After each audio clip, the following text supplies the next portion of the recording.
వరద జలాలు కాదు, తెలంగాణ రాష్ట్ర ప్రభుత్వం పూర్తి స్థాయిలో వినియోగించకపోవడం వల్ల కిందికి పోతున్నటువంటి జలాలవి. ఇకపోతే మరొక విషయంలో బీజేపీ తెలంగాణకు ద్రోహం చేస్తూ ఉంది. ఇప్పుడు బచావత్ ట్రిబ్యునల్, గోదావరి ట్రిబ్యునల్ ఒక అవార్డు ఇచ్చింది. పోలవరం ద్వారా 80 టీఎంసీల నీళ్లను మళ్లించినట్టయితే, ఏది కృష్ణా పరివాహక ప్రాంతానికి మళ్లించినట్టయితే ఆ 80 టీఎంసీలు పైన ఎగువన ఉన్న రాష్ట్రాలకు చెందుతాయి అని స్పష్టంగా బచావత్ అవార్డు ఇచ్చింది. బచావత్ అవార్డు అనేది భగవద్గీత. ఈ దేశంలో అది సుప్రీంకోర్టు కూడా దాంట్లో ఇంటర్ఫియర్ కాదు, అది భగవద్గీత లాంటిది.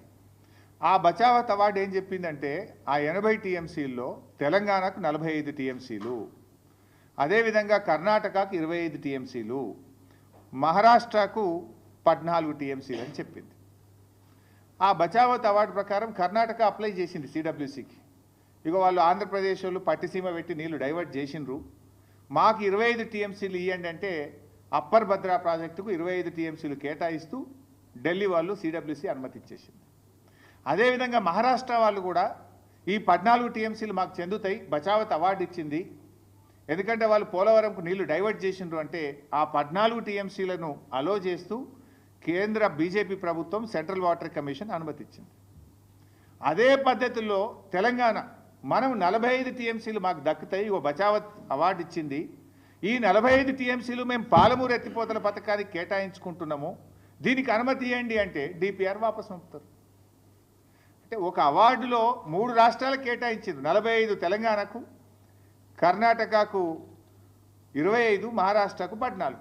కర్ణాటక 25 ఒప్పుకుంటావు, మహారాష్ట్ర 14 ఒప్పుకుంటావు, తెలంగాణ 45 ఎందుకు ఒప్పుకోవు?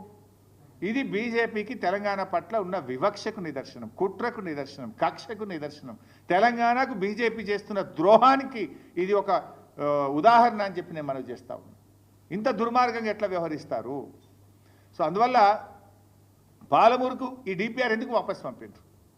అదే బచావత్ ఇంకో మాట చెప్పింది, 90 టీఎంసీల కంటే ఎక్కువ తీసుకుపోయినా కూడా ఇదే నిష్పత్తిలో పై రాష్ట్రాలకు ఈ నీటి వాటాలు కృష్ణానదిలో కేటాయించాలి అని చెప్పిండు. ఇప్పుడు 200 టీఎంసీలు తీసుకుపోతా అంటుండు చంద్రబాబు గారు.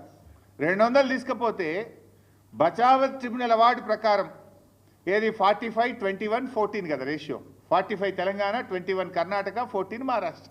ఆ రేషియో ప్రకారంగా తెలంగాణకు ఎంత రావాలి? 112 టీఎంసీలు రావాలి. ఇప్పుడు కృష్ణాలో ఇంకో 112 అదనంగా రావాలి. 112 ఇవి పాతై 45 కలిపితే ఎంత అవుతుంది? 147 టీఎంసీలు అవుతుంది. మన దిండికి నికర జలాలు ఇవ్వచ్చు, మన పాలమూరుకు నికర జలాలు ఇవ్వచ్చు, మన కల్వకుర్తికి కూడా నికర జలాలు కేటాయించుకోవచ్చు.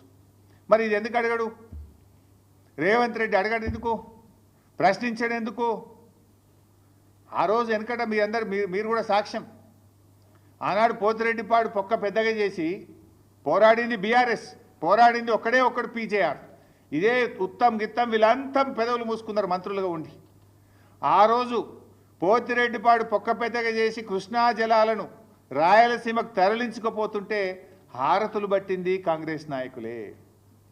ఇవాళ గోదావరి జలాలను అక్రమంగా ఆంధ్రప్రదేశ్ తరలించుకుపోతుంటే హారతులు పడుతున్నది ఈనాటి ముఖ్యమంత్రి రేవంత్ రెడ్డి గారు. ఇది మీరు తెలంగాణకు చేస్తున్న ద్రోహం. నాడైనా నేడైనా కాంగ్రెస్ తెలంగాణ పాలిట శాపంగా మారింది. ఈ రాష్ట్ర ప్రయోజనాలు కాపాడలేకపోతా ఉన్నారు.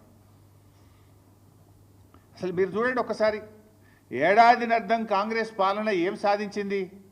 ఒక ప్రాజెక్టు కట్టినరా? ఒక పెండింగ్ ప్రాజెక్ట్ పూర్తి చేసిండ్రా? 1 ఎకరానికి కొత్తగా నీళ్ళు ఇచ్చిండ్రా? చేసిండ్రు.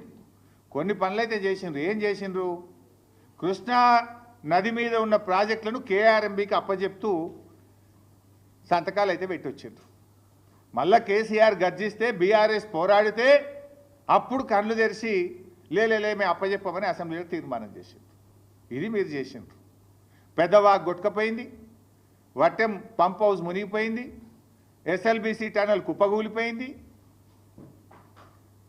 మొన్న మళ్ళా అదేంటి ఆ Srisailam right branch canal, Srisailam right branch canal lining పనులు ఆనాడు ఆంధ్రప్రదేశ్ స్టార్ట్ చేస్తే కేసీఆర్ గారు అపెక్స్ కౌన్సిల్లో మాట్లాడి ఆనాటి బీఆర్ఎస్ ప్రభుత్వం పోరాడి Srisailam right branch main canal లైనింగ్ను మేము ఆపిచ్చినాం ఆ రోజు.